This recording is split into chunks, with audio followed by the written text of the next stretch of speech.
Hello, everyone. Welcome to Developing Palates. I am Aaron Loomis coming to you from the Drew Estate Studio. With me today is Jiunn, Lou, Seth, Geisen from the Villager Cigar Studios, John McTavish. How you guys doing? Doing fly. Good, man. I'm serious. We're gonna have to do a Patreon here to pay for this lounge because like shit is not cheap. I'm telling you, is like I'm gonna be paying for this for the next 10 years. So Right. expensive. That's All invite right. Coop down to the Please send studio. donations. Yeah. So today we're talking about the Cavalier Genève Inner Circle Toro. Cigar is 6-inch by 52.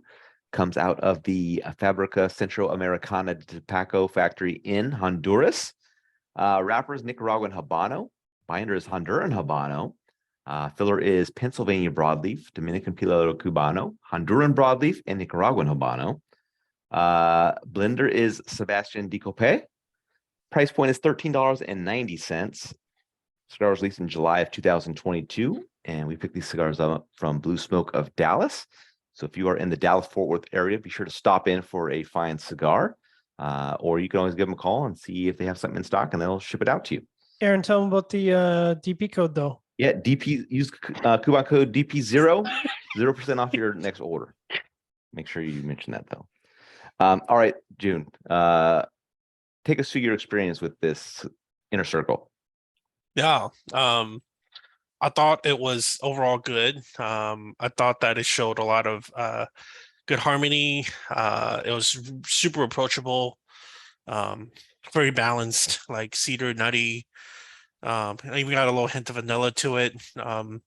It's like this is the kind of cigars where I feel like you could either say, "Hey, I didn't really get much flavors out of it." And it was kind of bland, or for me, I thought it was really nuanced and like very harmonious and a really good executed blend. All right, Seth, what were your thoughts? I didn't get many flavors out of it and thought it was kind of bland. So, Right. no, I just listen. It's the first third started out with bits of like leather and herbs, floral qualities, cedar and hay. It was medium in strength and body, and it just kind of delivered that. I guess, geez, Jiunn. I mean, yeah, how Jiunn kind of delivered that same profile I thought throughout. Medium in strength and body. It just kind of got a little bit lighter as the cigar progressed. Yeah, burn and dry. I had some issues. John? I'm surprised. Jiunn used a couple words that I latched onto. I'm surprised how restrained this was. Now listening to the blend about how much Habano is in there and Nicaraguan tobacco, like this was like a really solidly medium, almost medium minus all the way through, and like none of the flavors are overly intense on my palate. So I got like spicy wood out of the gate, which wasn't like that blasty spice. It was like a really nice sort of Christmas spice. There's that nice sweetness underneath, wood and hay on the post draw, powdered cocoa. Now there was a little bit of chalkiness to the cocoa, but it didn't overpower it. So it was okay.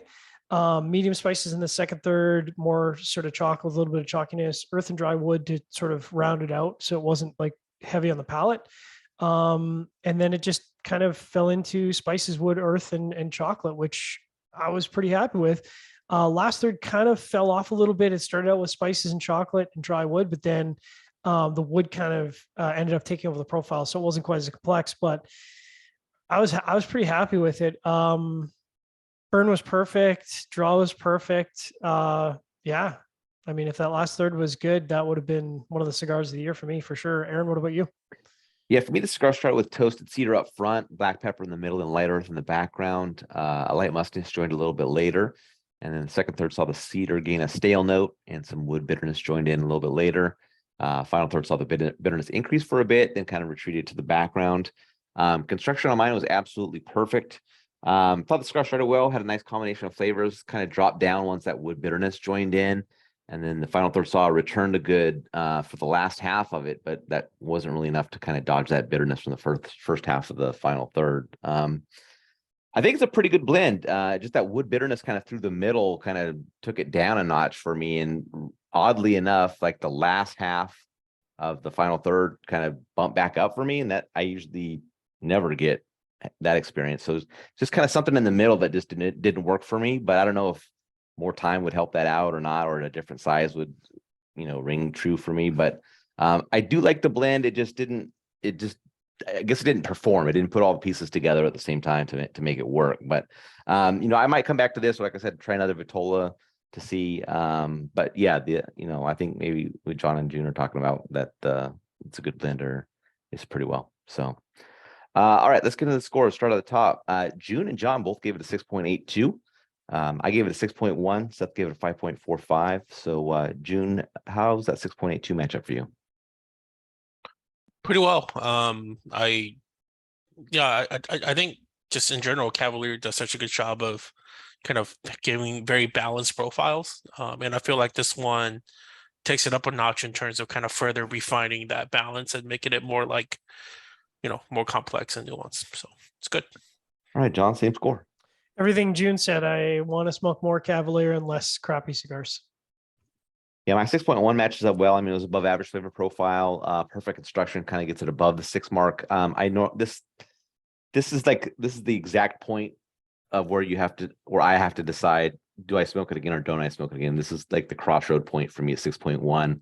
And I would smoke it again just because I think maybe a little bit more time might push it over the top for me. So I would lean towards that rather than not going back to it. So all right, Seth, 5.45. Yeah, listen, I would smoke it again. Just because, what the heck, why not? That's what I do. But I thought how I looked at it was, I feel like there's some European blends and then there's some, American blends. And this was kind of, typically the European blends I find are a little bit lighter, but they have more flavor to them. While Americans have some flavor to them, but there's always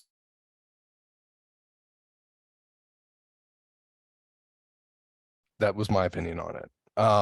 So it's just kind of in limbo. But I could have just had a bad experience. You guys had great construction and I had terrible construction. Yeah. So there's like a Coors Banquet that's just kind of been sitting out for too long and it went flat.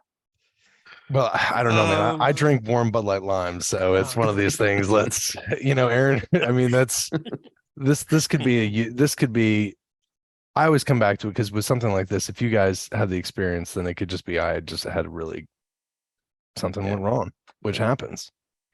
Yeah. All right, final thoughts on this cigar. More Cavalier in the rotation, please. Makes me happy. Would it surprise you that this is cheaper than the Freud? No, but I don't think. I'm trying to think what the most expensive cigars Sebastian's put out, and like all of his price points have always been pretty reasonable. Yeah. But you wouldn't. But looking at the cigars, if you looked at this from a visual aspect, you look at this versus a Freud. I don't know which. Did I give the Freud a higher point to this? Obviously, no. people know that we did. No, I think you had a 5.3. So. Oh, thank goodness. Yeah. So yeah, I mean, yeah. Almost looked like a heretic. No, I think the packaging is done well. The weird thing is, I actually don't think can you pull up the picture again? Yeah. The price isn't that bad that's why I pick it up again. Price is quite reasonable. Yeah.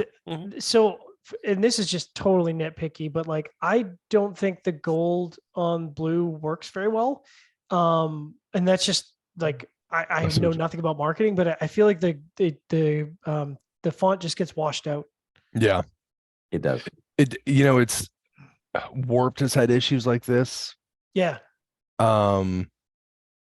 Whenever people have done this, because you're right, John, people always tend to go to these colors when they want to make like this elegant looking cigar, but you're right, it does fade it out.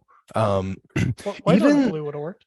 Even like Herrera Esteli, I feel like sometimes has some stuff faded out with gold on it. So, and no gold diamond on the wrapper for this line. Oh yeah, no gold diamond on the wrapper. That's usually the signature for Cavalier Geneva. So they have that gold foil diamond on there. So probably Nicaraguan tobacco guys ripping them off. Yeah. It's a cool blend though. John was right when John made the point that when you look at this blend, I'm like, there's no way. Like that's why I was like, my medium was like at the most. It's a very soft blend, and it's if you read it, you're like you think that this is going to be pretty heavy. I wonder if he went like with a bunch of low priming Habano. So like, lots of flavor, but not like super intense. I don't know. He went the low priming and skip with all the high priming. That's right. Yep. Yep. All right. Wherever you're catching this video, be sure to like and subscribe. Be sure to read the full written review on the website, developingpalates.com. Follow us on the social media channels, and you catch all of our review recaps on podcasts. So iTunes, Google Play, and Podbean. Thank you for tuning in. We will catch you on the next one. Inner Circle.